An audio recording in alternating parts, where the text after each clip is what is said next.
Hello, and welcome to Cultural Diplomacy and the Global Cold War, brought to you by the History Department, the Clio Society, and the College of Arts and Sciences at The Ohio State University, and by the Bexley Public Library. My name is Nick Breyfogle, and I'm an Associate Professor of History and Director of the Goldberg Center for Excellence in Teaching, and I'll be your host and moderator today.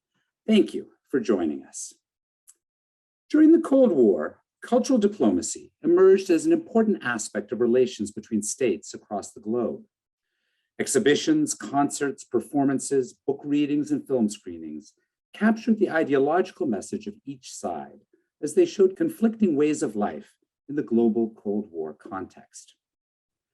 Based on her recent book, The Cold War from the Margins, a Small Socialist State on the Global Cultural Scene, Theodora Dragostinova will talk today about the importance of Cold War culture in a global perspective, tracing the cultural context of Small Bulgaria, from the British Museum and New York City's Metropolitan, to New Lexington, Ohio, to Mexico City, New Delhi, and Lagos. Let's take a moment to get to know our speaker. Theodora Dragostinova is an associate professor of history at The Ohio State University. A native of Bulgaria, she completed her PhD at the University of Illinois at Urbana-Champaign.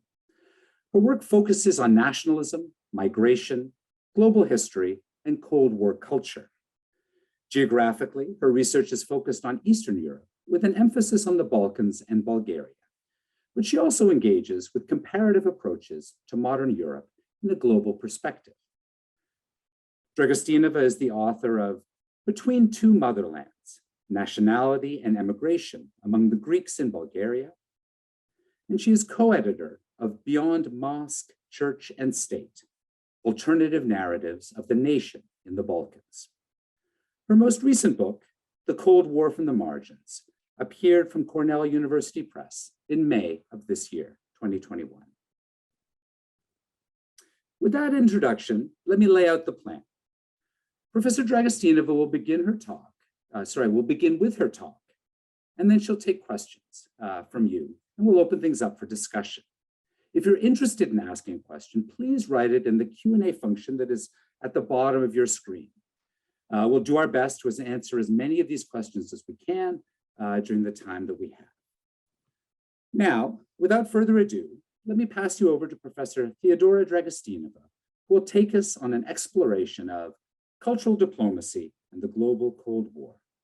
Over to you, Professor Dragostinova. Thank you very much, Professor Breyfogle. It is really pleasure being here and pleasure talking to you. Thank you very much to the Clio Society and to the College of Arts and Sciences for the invitation to participate. And thank you for those of you who are tuning in to listen to this talk. I will jump right in by sharing my slides and starting my presentation on cultural diplomacy and the global Cold War. And just as a context, I want to remind that the Cold War developed out of the political confrontations between the Soviet Union and the United States after World War II. And while the diplomatic, economic, and military aspects of this conflict were extremely important, culture also emerged as a key battleground between East and West immediately after the war. On one level, the Cold War can be interpreted as a struggle between ideas. And so cultural relations played an important role because they structured the ideological content of political, economic, and military relations through the transmission of ideas and values. And I have listed here some of these key ideas and values that each side, namely the United States and the Soviet Union, wanted to promote on a world stage, because each one of them was trying to secure spheres of influences, not only in Europe, but also throughout the world. So in this context, both East and West heavily invested in cultural diplomacy to convince the world in the superiority of their respective political and economic models. This is the context of the battle for hearts and minds, which structured cultural diplomacy. Culture thus became an expression of each side's way of life or each side's ideas of state, society, and rights. In this context, culture functioned in many ways as the flip side of ideology, that is, as a type of propaganda. In the East and West alike, the goal of official cultural programs was to, quote, pour ideas and values in the minds of foreign publics, end quote. Yet each side also had to consider their audiences, which allowed for flexibility with the ideological content of these events, and that led to robust, inspiring cultural programs flourishing throughout the Cold War.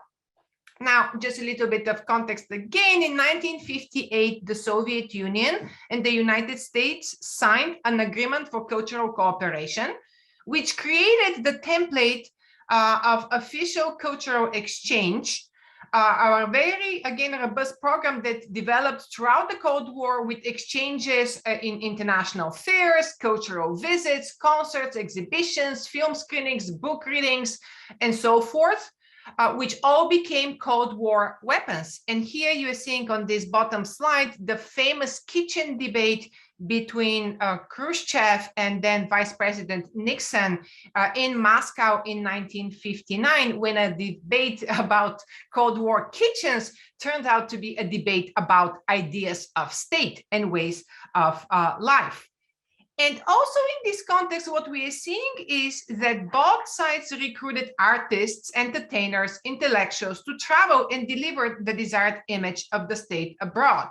Most famously, I have just chosen two really famous examples here: the international tours of Black jazz musicians that spread the ideas of the American dream and freedom, and also the Bolshoi ballet performers who similarly promoted the Soviet ideas of modernity and equality, have become some of the most noted examples in this cultural diplomacy. And all of these ideas are the starting point of my book, which looks at the use of cultural diplomacy not by a superpower, but by a small socialist state on the margins of Europe, namely Bulgaria.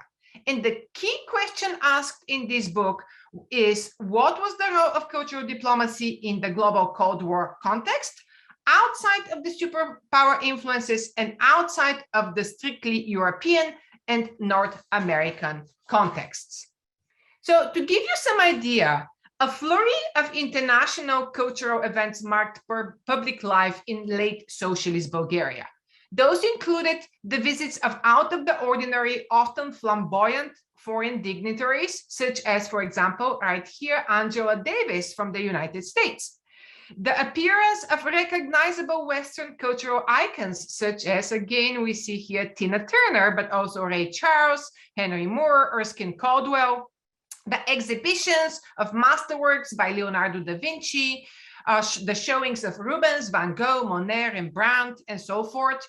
During this time, one event stood out: the International Assembly of Children, which was held under the auspices of the United Nations and brought hundreds of children from throughout the world to Bulgaria in 1979. And you see here some of these children from Uruguay, Turkey, Tunisia, Tanzania, the Soviet Union, and Syria, just a small sample of the various countries that participated in this sort of cultural diplomacy. In the 1970s, the world seems to be coming to Bulgaria, a small socialist state that proudly embraced its role in advancing a new global cultural flourishing. While the country welcomed the world, Bulgarians also traversed the globe, sending its representatives throughout the world. And many of them also participated in the opening of museum and art exhibits, presided over book discussions and film screenings, received musical and performance prizes, and spoke about the importance of preserving one's culture and historical heritage. And you're seeing here images from Vienna, from New York, New Lexington, Ohio, and actually, this is a picture of my family in Nigeria in 1979, just to give you a small sample of the variety of contacts that were established during this time period. By official records, between 1977 and 1981, small Bulgaria, with a population of 8.7 million in 1975, organized over 38,000 cultural events throughout the world, highlighting the far-reaching global aspiration of the communist elites in charge of the country. Now, it is very likely that these numbers were exaggerated because they were produced by the Sociological Institute of the Bulgarian Communist Party. Yet what matters here is the geography of cultural contact, because it's obvious from the map, the Bulgarian cultural events touched literally all 6 continents with the exception of Antarctica. Now, these ambitious cultural programs of small Bulgaria were connected to the celebration of an important national anniversary in 1981, 1300 years since the establishment of the medieval Bulgarian state in 681. And the occasion of this anniversary, the communist elites in charge of the country organized this huge number of cultural events that I spoke about previously. The goal was to inform the world of the rich historical contributions of one of the oldest states of Europe. And you can see here this column symbolizing the past, but also to advertise the contemporary achievements of modern socialist Bulgaria. And you see the scaffolding here at the background, but also you see in this other poster, sort of like the march to communism. You start from 681, which was the year of the establishment of the Bulgarian state, the moment today, 81, and then in the future, the idea was that communism will inevitably arrive. And conveniently, 1981 also marked the 90th anniversary of the establishment of the Bulgarian Communist Party. So the 2 central ideas of the celebrations merged seamlessly. And here I want to return to the idea that I opened with, that cultural diplomacy really straddled this fine line between culture, ideology, and propaganda. And you see it very clearly in these images here. This jubilee, this celebration had both domestic and international dimensions. Just very quickly within the country, the communist regime organized a plethora of events, from the opening of monuments to mass events to a prolific publishing enterprise. But most importantly, the events included a very ambitious international agenda, which included exhibitions of ancient treasures and medieval icons, performances by folk and classical music ensembles, the organization of art exhibits, film weeks, book readings, whose ultimate goal was to secure favorable media coverage in the foreign press, radio, and television, and to advance the country's reputation as an active global player. Now, in the larger book project, I examined these cultural contacts on several levels. I start with the domestic level. I look at the role of culture in Bulgaria.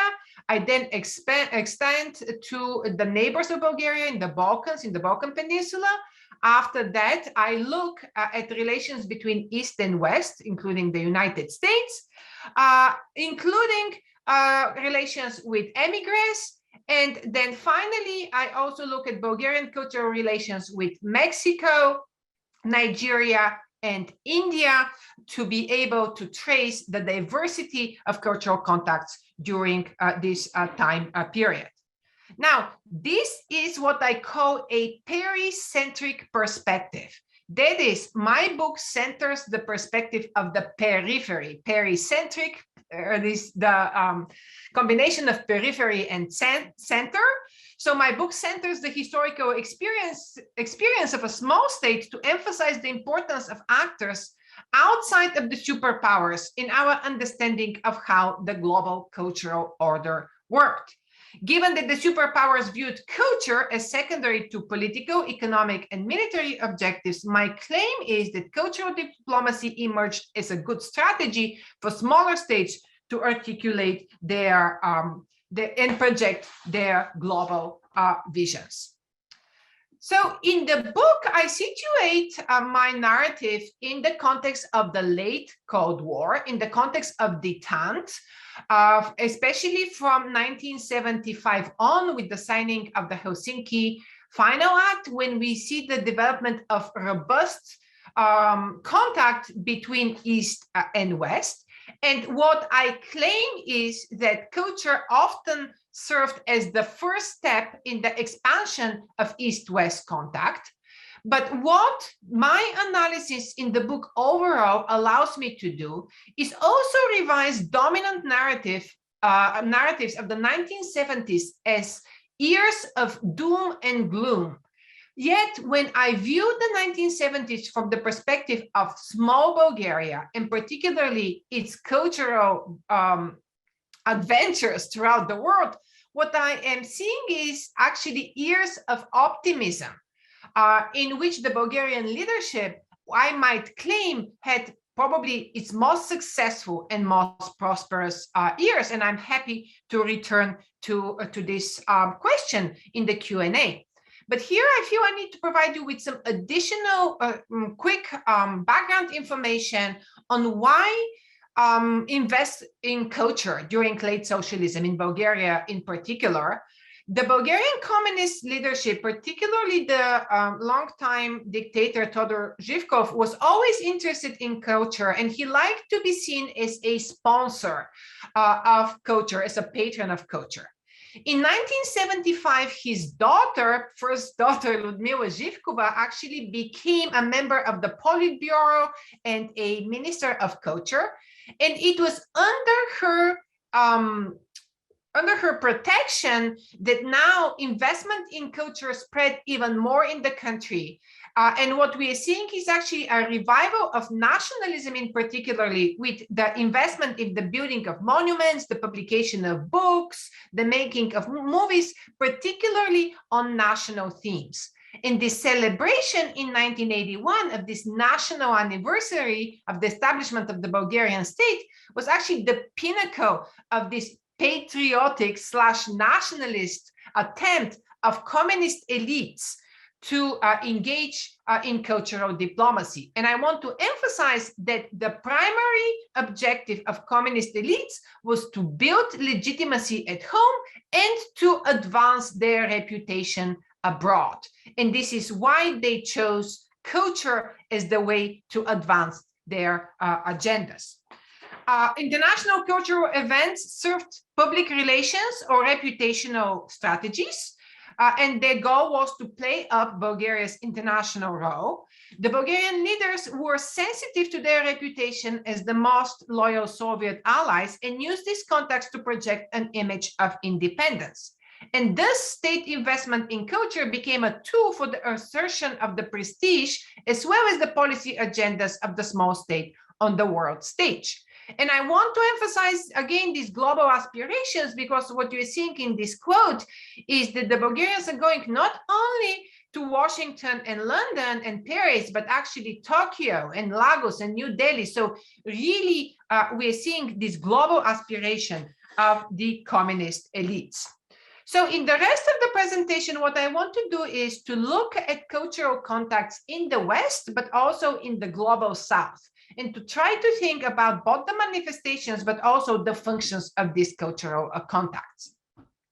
So Bulgarian cultural contacts in the West pursued reputational purposes.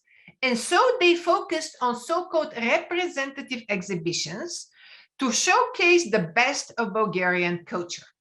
The logic was to focus on quality rather than quantity, and to plan, really events that would achieve cultural breakthrough.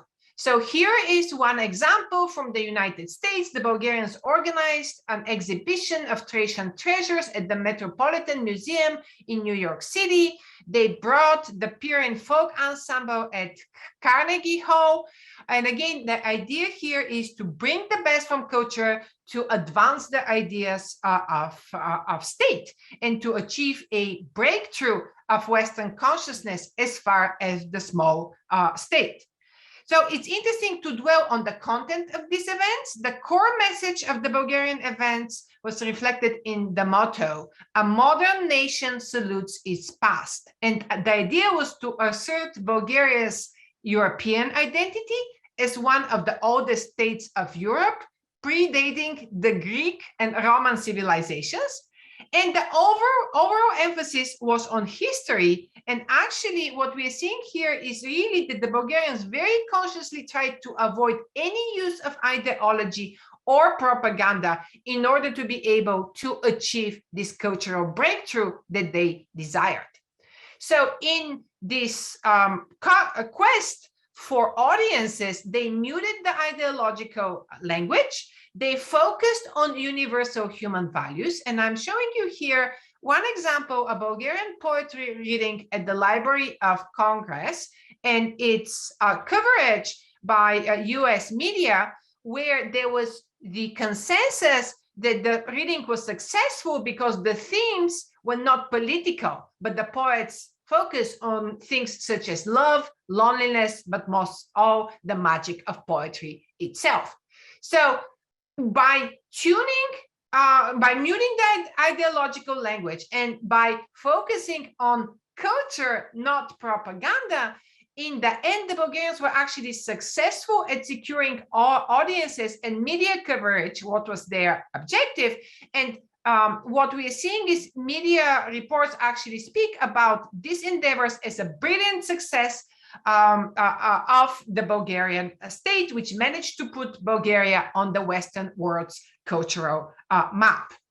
Now, I don't want to paint a universally rosy picture here. And I must emphasize that Bulgarian officials also faced challenges. Their Western partners did not always oblige. Sometimes they objected that they were actually served propaganda. The media did not always publish only positive coverage, and some events were not well attended and were even canceled. A particularly challenging task was the Bulgarian interactions with émigres, because often it was Bulgarian émigres who came to these events who were the audiences.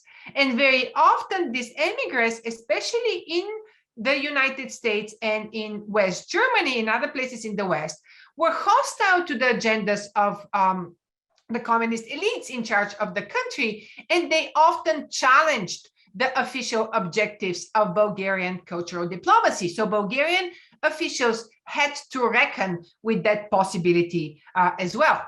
And I'm going to give you an example from the Midwest, because in addition to going to New York, Boston, LA, and other prominent cities where the Bulgarians really wanted to make a splash, they also came in great numbers to the Midwest, with a focus on Pittsburgh, which had a sizable Bulgarian population and Macedonian as well. But also they came to Columbus and to Ohio State when, you might find it curious, they actually tried to establish a Bulgarian studies chair. And in the course of these visits to Ohio State, they also went to a small town about an hour outside of Columbus in Perry County, Ohio, New Lexington, which was the birthplace of Januarius MacGahan, an American journalist who had traveled to Europe in 1817 to join the Paris Commune. And after that, had actually participated in the events of the Russo-Turkish War of 1877-1878, which led to the re-establishment of modern Bulgaria as a state. So the Bulgarians came to New Lexington, which already had a monument to MacGahan, and they started organizing and attending these events on occasion of the anniversary of MacGahan's death. And 1878 marked the centennial of his death, but they also marked the centennial of the resurrection of modern Bulgaria. So it was a huge event. Representatives of the Bulgarian state came to the event. There was a folk concert in New Lexington. The Ohio House of Representatives declared June of '78 as a week of MacGahan, and on occasion of those events, the Bulgarian representatives recommended to the Bulgarian government to donate to the city of New Lexington a replica of the monument dedicated to MacGahan that had been erected in Bulgaria. And this is the copy of the monument. This is actually the original monument in Bulgaria. This replica was then gifted to the city of New Lexington, and here is the replica. Now, once that happened, anti-communist émigres were completely upset that the Bulgarian communist state had managed to assert its agenda. So these anti-communist émigres gathered and they actually commissioned a second statue to MacGahan by a socialist defector, a sculptor, Lubomir Dalchev, who had defected actually to Cleveland just the same year, and was conveniently available to make this second statue. So you see how often these cultural events became actually sites of tension, in which the official representatives of the Bulgarian state also had to reckon with the anti-communist émigres in particular, who often opposed their agenda and their actions. So it did not always go smoothly, and there were many challenges that the Bulgarian representatives were continuously handling. Now, to go quickly through the rest of the events I want to talk about here. In addition to engaging with the West, the Bulgarians also invested heavily in cultural exchange, cultural diplomacy with the global South. And actually, some of these numbers are staggering. Over 15,000 events were organized in Asia alone, but also in Latin America, in Africa, in Arab states, right? So this was a very ambitious global cultural affair. By far, the most important cultural partners for Bulgaria were India and Mexico. And I just want to tell you very quickly what happened in the 1970s. In particular, the Bulgarians established a cultural informational center in New Delhi to popularize Bulgarian culture in India. The center published a glossy monthly magazine called News from Bulgaria to advertise Bulgarian political, economic, and cultural accomplishments.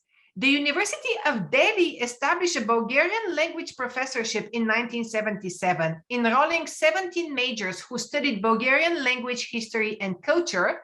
And here you are actually seeing a poetry recital by Bulgarian studies majors. And actually, the scale of the cultural events was really ambitious. I'm just going to give you some numbers so you understand the scale of investment. In 1980, Bulgarian diplomats had held 76 exhibitions, organized 242 film projections, 56 celebratory meetings, and distributed over 500,000 copies of books and magazines. In that year, 1980, there were 82 Bulgarian Indian friendship societies, representing over 150,000 members who actually paid dues to participate in these meetings with Bulgarian diplomats, celebrations of Bulgarian holidays, and so forth. So you see really massive investment in culture in India.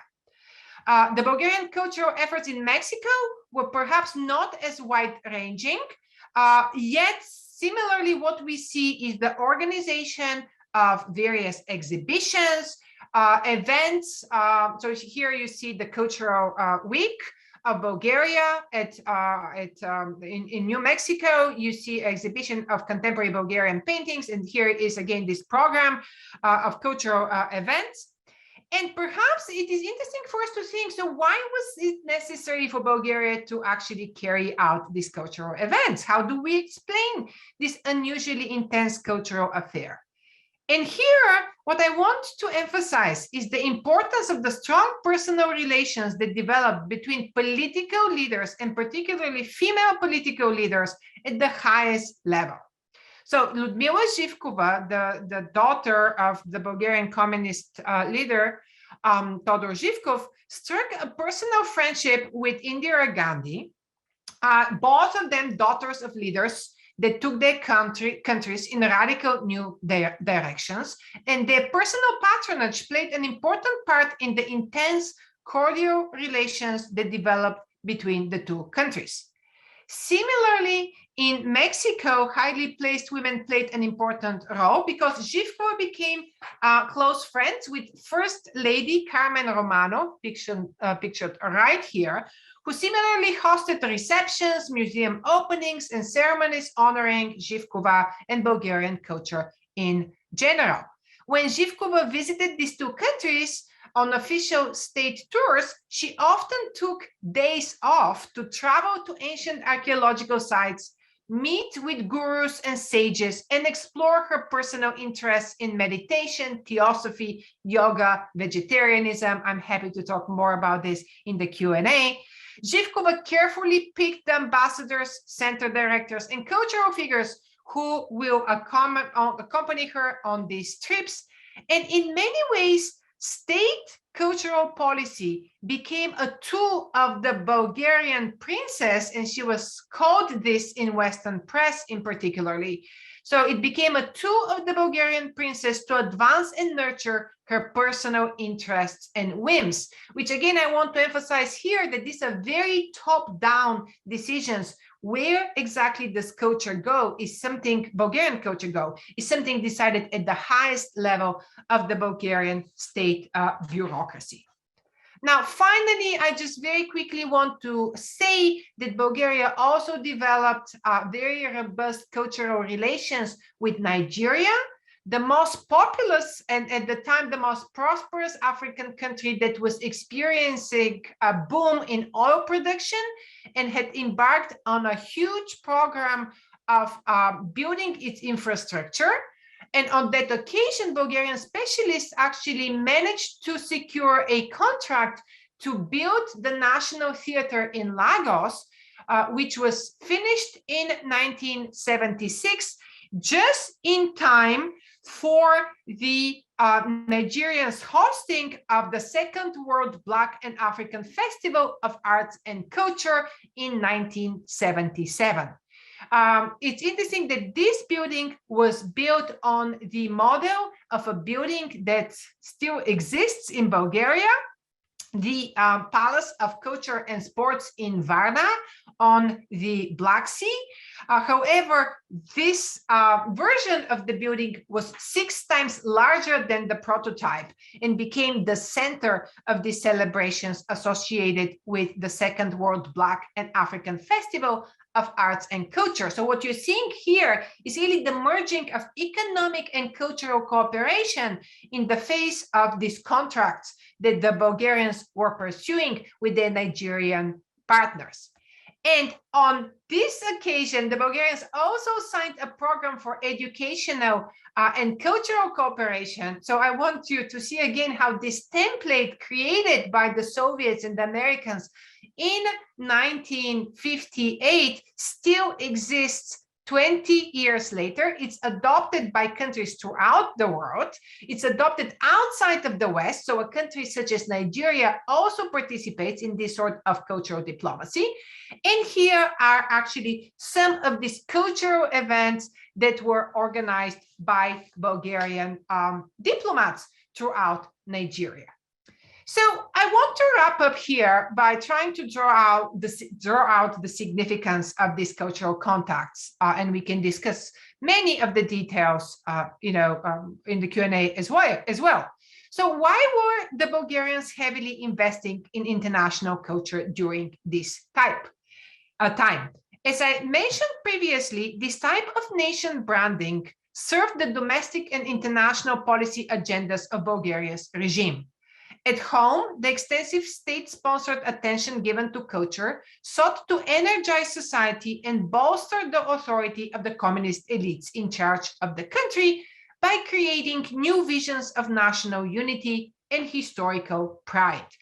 Abroad, the events pursued prestige-making goals by seeking to revise the image of the Zhivkov regime as the most loyal ally of the Soviet Union, while emphasizing Bulgaria's national uniqueness and contributions to humanity. However, I want to emphasize that soft power aspirations also contributed to hard power goals, as cultural outreach facilitated a series of new political, economic, and cultural partnerships around the globe. In other words, very often culture became the first step towards the expansion of also political and economic relations. And Bulgaria now had dynamic, multifaceted relations with countries such as Greece, Austria, West Germany, France, India, Mexico, and Japan, among others. And you will notice that the countries that I listed, all of them are non-socialist states. So you really have the expansion of relations based on culture. So there's no doubt that cultural diplomacy provided a good strategy for the small socialist state to redefine its global standing in concrete ways. Bulgaria now became an active international player through culture. Now, here I also want to make a bigger claim that this Bulgarian engagement allow us to entertain. And in all of these cases, the Bulgarian cultural programs made possible the articulation of new global imaginaries, which linked a small country on the margins of Europe with some of the most prominent world civilizations. And the Bulgarians really sought out to emphasize the civilizational message. But what is important here is that this is not your typical Western civilization, but actually this is a new, fresh civilizational message that that sought to emphasize the existence of contacts not only between East and West, North and South, but also across East and South lines. And just to conclude, by studying these cultural contacts, what I am also doing with this book is to remind us about the forgotten history of socialist globalization. And again, I can elaborate more, but socialist globalization emerged as an alternative to Western capitalist globalization, yet it was forgotten after the end of the Cold War in 1989. Yet when I resurrect the history of these cultural contacts between small Bulgaria and a number of actors throughout the world, what I also do is challenge the idea of Eastern European captivity behind an impermeable Iron Curtain and actually show the variety of cultural contacts across the globe the small Bulgaria also participated in. Thank you very much. And I leave you for a second at least with this image of the diverse cultural contacts. And I will stop sharing here. Theodora, thank you so very much for that. That was a fascinating talk and an exploration, as you say, this kind of unknown, well, I think for many of us, probably unknown history of the Cold War and of Eastern Europe.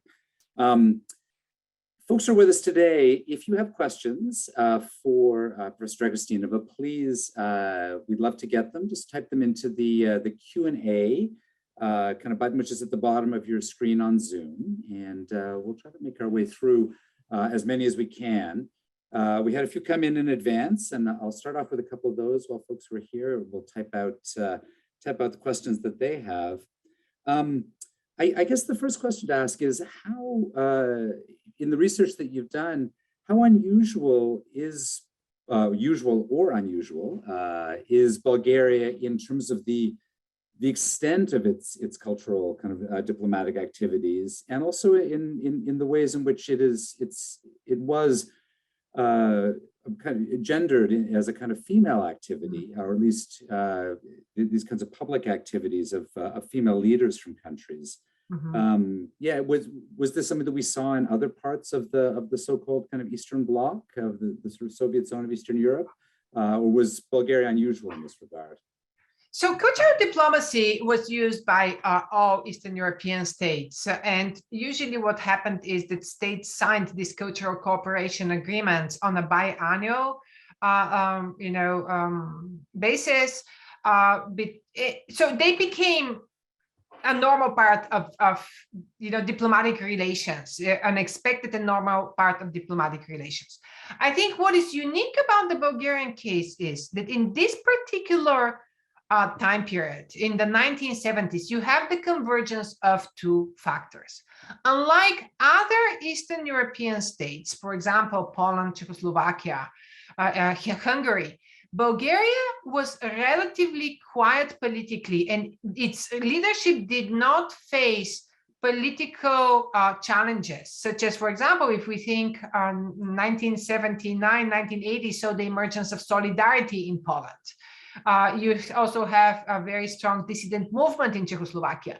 That was not the case in Bulgaria. And in the absence of political challenges, the Bulgarian leadership was actually able to travel extensively because it didn't have to worry about its own political stability. So these were in many ways the golden years of late socialism in Bulgaria.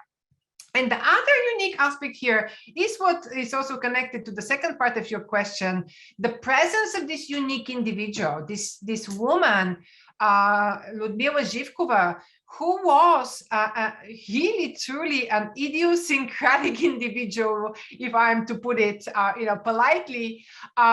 She spoke Sanskrit, she studied theosophy, she was a fan of Eastern philosophies and meditation, yoga, and so forth. She traveled extensively. She was really very educated in many of these questions.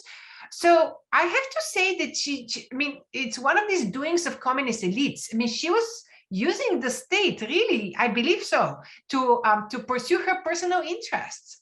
And that's why I think we have to also emphasize that, I mean, this is, again, the doing of communist elites. That's great. We have a question about socialist globalization. So you get a chance to talk a little bit more about that. One thing they ask is, is this, where can she learn more about socialist globalization? Is this phrase your term? Mm-hmm. Yeah, but perhaps dig deeper into that particular aspect of what you found. Yeah, well, so in the last 5 years, we actually really have the publication of various studies that explore the active role of Eastern European states in the developing world, in particular, outside of Europe. There are studies, most of them actually on Yugoslavia, but also on Romania. I'm trying to think on Hungary, on GDR, East Germany, which are showing the active global engagement of countries, of the smaller countries of Eastern Europe throughout the world. So this is really a burgeoning field. And there are scholars who use the term socialist globalization. There is an edited volume out of Indiana University Press, which is actually called Alternative Globalizations. So that might be the place to look at this problem. Now, I have to say that I personally am not completely sure that I like the term socialist globalization. I prefer to speak about alternative global connections. And I think this is what's important here is that because the West won the Cold War, after 1989, there was an erasure of this prior history of very vibrant global interconnectivity between Eastern Europe and countries in the global South. And my work is part of this new attempt in the scholarship to revive this, whether it was Czechoslovak military involvement in Africa, whether it was Romanian involvement with UNESCO, whether it was Yugoslavia and the non-aligned movement and the emergence of specifically Yugoslav cultural modernism connected to the idea of non-alignment, whether it was the attempt of the GDR to enhance its international image through cultural diplomacy and other diplomacy in the third world. We are really seeing that the smaller states of Eastern Europe were active global players. But again, I maintain that Bulgaria is unique in its investment in cultural diplomacy specifically. Was there, you talked a lot about the activities of Bulgaria abroad, in particular with countries like India, Nigeria, Mexico. Was there the same level of kind of reciprocal cultural events and visits to Bulgaria from these other countries? And did the pairings and the tight pairings that you talked about in these cases, did we see those across with people coming into Bulgaria as well as going out? So Cold War cultural exchange was based on the premise of reciprocity. When you sign these cultural exchange agreements, usually the two sides are aiming for a balanced cultural program in which one of the sides is not overrepresented, but each of them are represented equally. So in order to be able to organize their exhibitions, concerts, and other events, the Bulgarians also had to open up their own country for Western and other cultural influences. And I didn't have time to talk about that, so thank you so much for the question. But what ultimately happened is that when Western culture in particularly started arriving in Bulgaria, that caused various tensions within the country because the communist regime really wanted to control the message and really wanted only certain aspects of Western culture to come to Bulgaria. So the Bulgarian leadership abhorred mass culture. It was very suspicious of film screenings. It was very suspicious of exhibitions that were not classical. There were constant controversies what books can be brought into the country. Often the Bulgarians refused to show certain exhibits or asked their guests to remove certain artifacts from their exhibits. So what I want to emphasize here is that particularly in this interaction between East and West, culture was not a frivolous matter because it did exemplify ideology and the ideological positioning of each state in the global Cold War context. There were constant controversies. In one famous example, an American diplomat accused the Bulgarians that they were organizing events that served as communist propaganda, and the Bulgarians walked out of the negotiation table. And just to give you one more example, the Bulgarians were also very, very worried when the U.S. embassy invited Bulgarian cultural experts to come and screen Star Wars because they didn't know what they might expect. So they arrived at the meeting in the company of 5 political commissars, translators, and various technical staff to make sure that this movie is going to be appropriate for Bulgarian audiences. So there was this constant tension that was evident in these contacts. Yeah, and it seems that, there must have been an incredible debate over how to define culture, particularly given that, looking at the 1970s or 1960s and all the kind of counterculture and revisions of what culture was and how it was defined. We have a question about, can you talk a little bit, it goes back to an earlier question about how exemplary Bulgaria was, but can you talk a little bit about differences in the cultural diplomatic programs or activities between different countries in the world? Comparing perhaps how other communist countries approach this. And I suppose to add on to that, how free were each of these countries to choose how they would represent themselves and what they would decide was worthwhile to take abroad? Was there a template across the region, or was each country really able to make its own decisions about how it would present itself on a cultural diplomatic stage? This is a wonderful question. So generally, the socialist states followed the Soviet template. There's no doubt about it. And in fact, what happened is throughout the Cold War, up until the end of the Cold War, cultural representatives of the socialist states regularly met to coordinate their cultural events. Very often these cultural events, for example, in Nigeria, some of the Bulgarian cultural events occurred in the Soviet Cultural Center because they borrowed venues and they often did that. The Bulgarians sometimes sought advice from their Western partners how to handle particular cultural programs. There was a degree of, similarity. There was some similarity between the cultural programs. What I think is more interesting here is to actually think about how cultural diplomacy and cultural exchange was handled differently in the West compared to the East or the socialist bloc. So generally speaking, for the socialist bloc, cultural diplomacy was a huge priority and a very significant part of money, of the budget, of the state budget, was invested in culture. In the 1980s, 8% of 4% of Bulgarian GDP was invested in culture, 4%. This is a huge number, right? I mean, just imagine, what kind of events this sort of number buys you. Now, that was not necessarily the same sort of priority for Western states, which operated on free market principles and where culture was often in private hands. And therefore, first of all, for example, in the United States Information Agency was not able to dictate to private foundations, museums, centers, what sort of programming they are going to organize. So what ultimately happened is that the Bulgarians then would go actually around the official channels, and that happened with all the socialist states, and sign agreements with private entities. So for example, the Bulgarians went and had signed a separate agreement with the Metropolitan Museum of Art.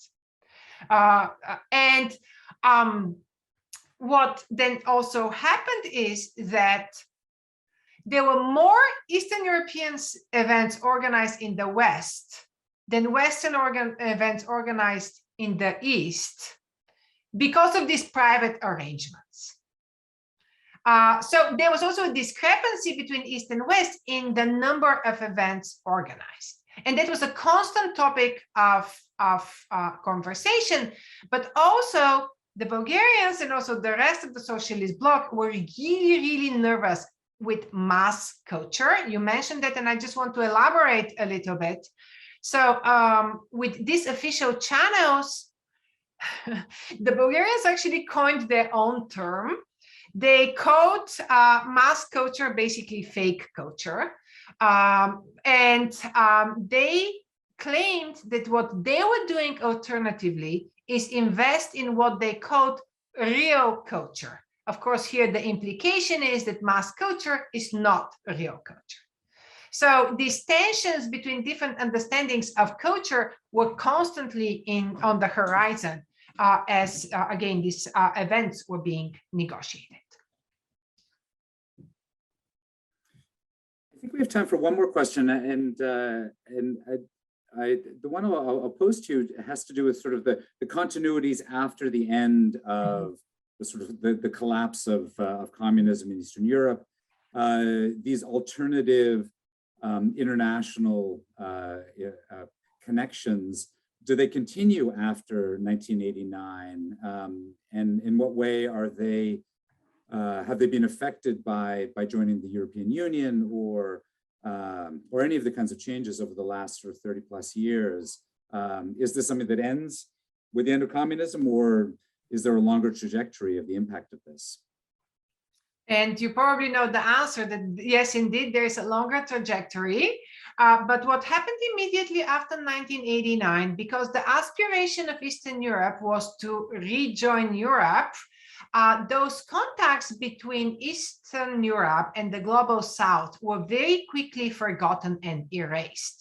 And this is why only now we're seeing the emergence of these new studies on, alternative globalizations and socialist globalizations, because for 25 years, there was no interest in even studying those contacts, because the focus was to show the European credentials of all of the Eastern European states and to restore their connection to the West.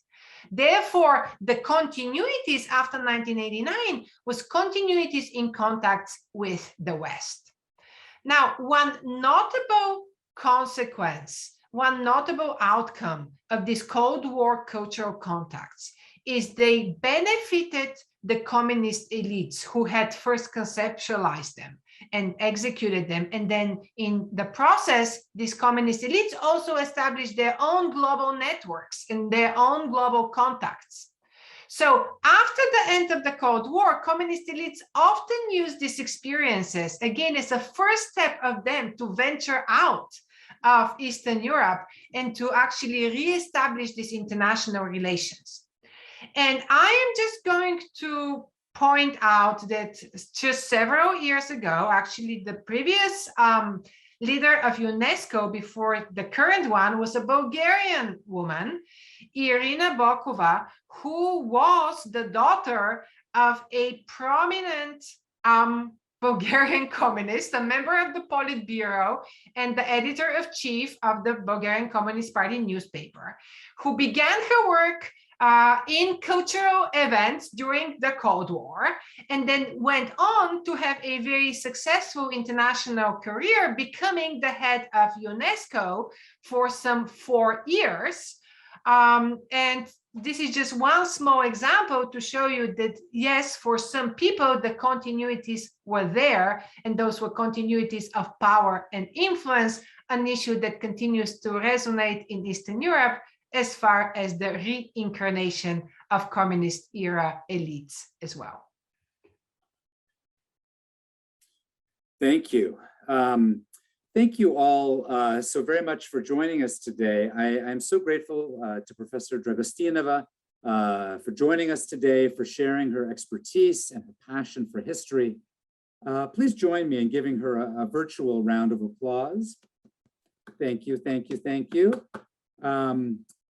We'd also like to thank the College of Arts and Sciences, especially Claire Davidson and Jade Lack, and also the History Department, the Harvey Goldberg Center for Excellence in Teaching, the Clio Society, the Bexley Public Library, and the magazine Origins, Current Events, and Historical Perspective for their sponsorship. And once again, thank you, our audience, for your excellent questions and your ongoing connection to Ohio State. Stay safe and healthy, and we'll see you next time. Thank you.